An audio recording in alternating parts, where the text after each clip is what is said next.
Outdated videos. I think one of my favorite things about the internet is being able to look back at a certain time period and how people felt at certain times. Nintendo's tumultuous history before the Switch is a massive highlight for me, with people trying to predict the new console and not really expecting how hard of a turn the company would take when leaving the Wii era.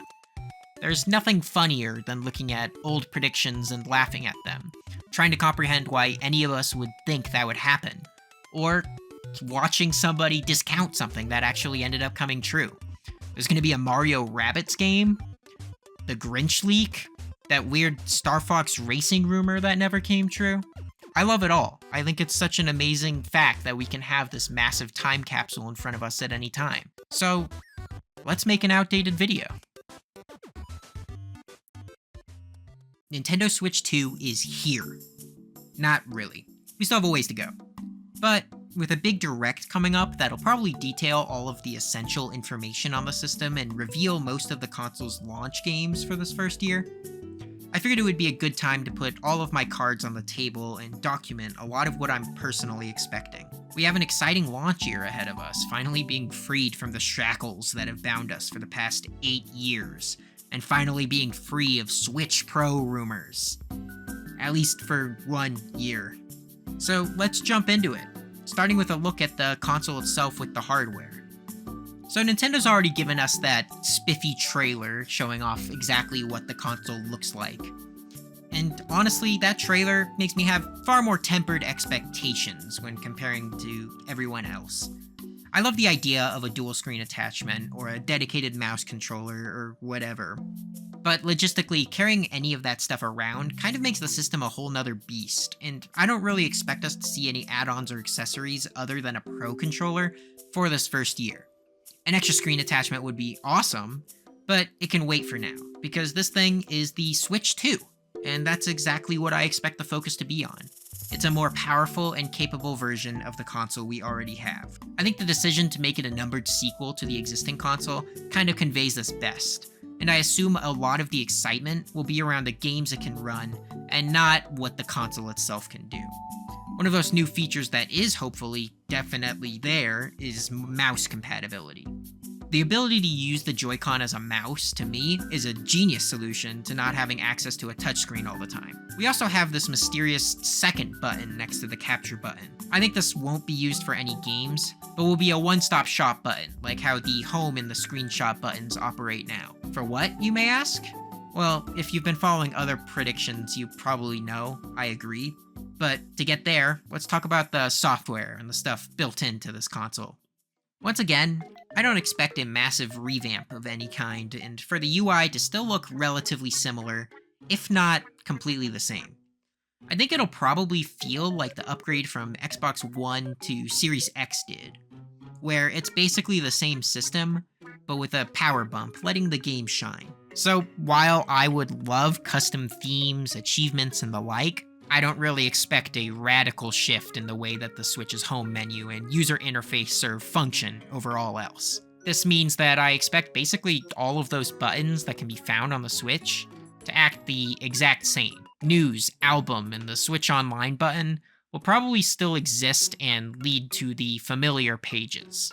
And unfortunately, I expect that for the eShop too. I hate the state of the Switch eShop, with it feeling like a crappy Android app that somebody made in a day when they first learned HTML. I would kill for some personality, some music, anything. But functionally, I guess it works, and because of the compatibility with the Switch 1, I think this crappy eShop is here to stay. Same with the friend system. Friend codes suck, inviting people is kind of a hassle, but they also are already assigned to your existing Nintendo account and would make it easy to jump to the next system and keep people still on the original Switch from being left out. So when you're playing with an original Switch Smash Brothers player, they're not going to have a hard time trying to stay in that ecosystem. It's a Switch, with or without the 2, and I think it's going to feel remarkably similar. But what about Nintendo's approach to online? I do think Switch Online is going to get a little bit of love. The retiring of gold points and the Switch game vouchers kind of tells me that they might be reworking it a little bit, likely to bring in more subscribers that will continue to pay the yearly fee, which hopefully won't increase. I wouldn't be surprised if Nintendo starts holding trial weekends for their own older releases from the original Switch. They've had some of these before for a bunch of third-party games, but I think they'll start throwing in some opportunities to get other people in for things like a Mario Party weekend or something. I don't expect anything as extensive as PSN free games or Game Pass, but I do think Nintendo's going to want people to be interacting with that older library still without having to renew each of those games. As for the existing Switch Online services, we currently have the NES, SNES, Nintendo 64, Game Boy, and Game Boy Advance. Most of these libraries are pretty complete in my opinion, with Nintendo's major releases being found on all of them with some smaller exceptions. So, what's next? I think the thing a lot of people are jumping on right now is GameCube, which I personally don't think is going to happen. Nintendo seems pretty content to remaster a lot of releases from the GameCube and Wii right now, so making these libraries available would probably hurt future plans to continue that trend. So I don't think we'll see the console on the platform anytime soon. So, instead, I propose Nintendo DS. Thanks to our magical mouse controller, the Switch 2 has a solution to that lack of dual screen with that mouse acting as our stylus for any of these experiences. So I can see Nintendo putting in the effort to make that console work here now. I also think this is the current set of games that's probably neglected by Nintendo the most, and would be a great way to have them archived without requiring full remasters that remove any touchscreen features that these games may have had. The other massive addition I expect Nintendo's Online to get will use that mysterious second button on the controller. This will be the return of Miiverse. Kind of. With social media being a flaming pit of hell, and with the removal of Twitter functionality from all consoles at this point, I expect most of these companies are trying to find an alternative way to connect their players and advertise through word of mouth. In Nintendo's case, I think we'll see a dedicated social network of some kind akin to Miiverse. While I'm not confident that's what it'll be called or how extensive it'll be, I do think we'll have a forum of some kind to actually share our screenshots and recordings directly onto the console, and hopefully it'll be available to access on other devices through an app or something. It might be a simple platform that only allows screenshot sharing like the Smash Brothers section of the Switch Online app, but hopefully it will be something. And think about how easy it will be to access with a dedicated button and the magic mouse controller to scroll around and browse it. I think this is what I'm hoping for out of this console more than anything else that seems feasible in my mind right now. With that said, that's what I expect out of the base Nintendo Switch 2. Realistically, this console will be the same as the one we've already had with minor quality of life improvements, which is disappointing. I expect people to be a little let down by this. But realistically, the exciting thing about any console launch will be the games. Let's talk about the games. More specifically, I want to go through each of Nintendo's big franchises and talk about what I expect from them. First up is the plumber himself, Mario. And besides that Mario Kart, I don't think we're going to see the next 3D Mario game yet. While it is possible, I remember in one of the developer interviews that Nintendo had about Mario Wonder, it was mentioned that parts of the 3D team were actually put on Wonder to make it that much better of a game.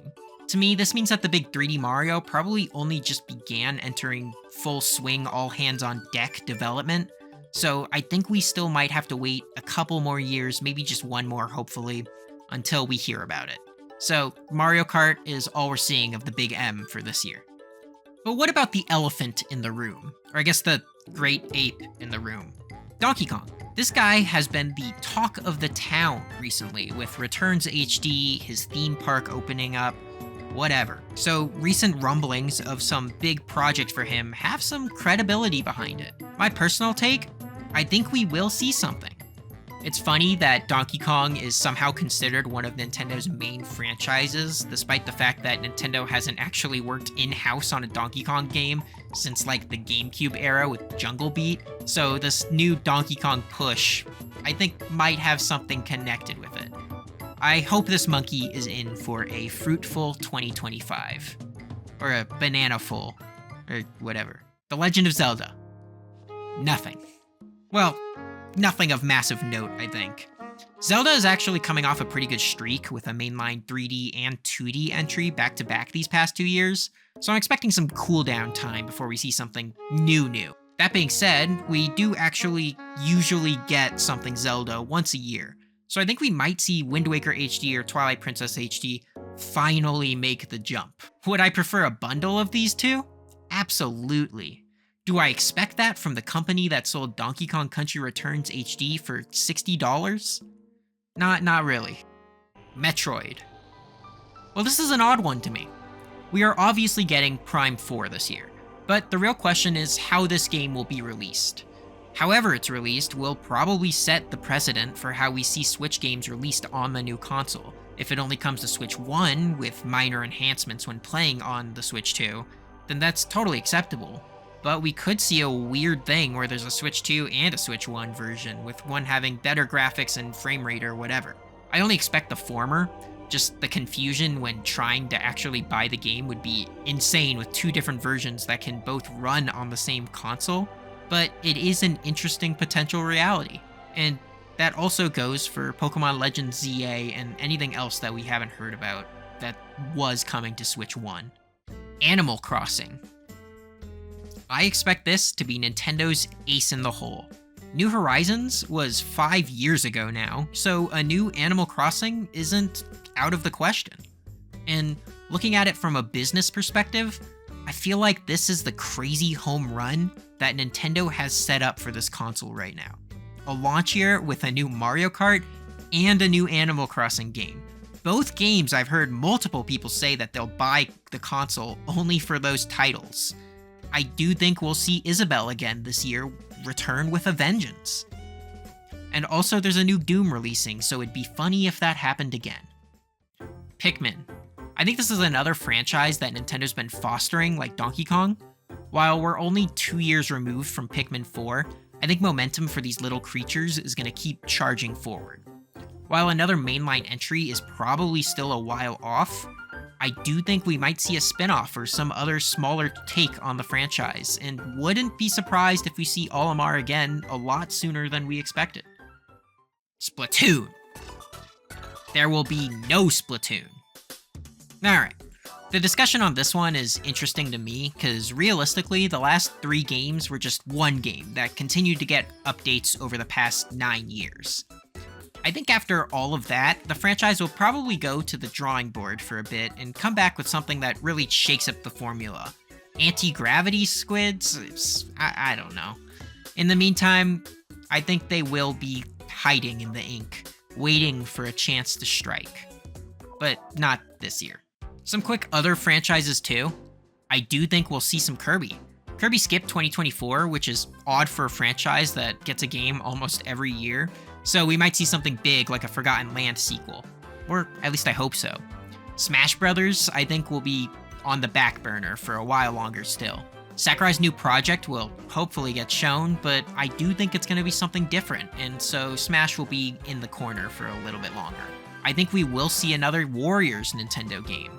I'm hoping for Xenoblade, since that franchise has thrived on the Switch, but we'll probably end up getting Mii Warriors or something, because Xenoblade fans aren't allowed to be happy. Fire Emblem and Yoshi will not see the light of day, in my opinion, and the forecast says to beware of Wario. You can never truly expect him. And with that said, I've said all I've wanted to say on what I'm expecting from the Switch 2. This wasn't really a wish list as much as what I think will happen in the mere months to come. It's exciting and scary. Nintendo has an insane amount of momentum right now coming off the success that was the past 8 years, and it'll be interesting to see if they'll keep it going or end up with another fumble like the Wii U. With all that said, I can't wait to see what happens next, and I'll be right there alongside it. Oh yeah, June 2025, $400. Okay, bye!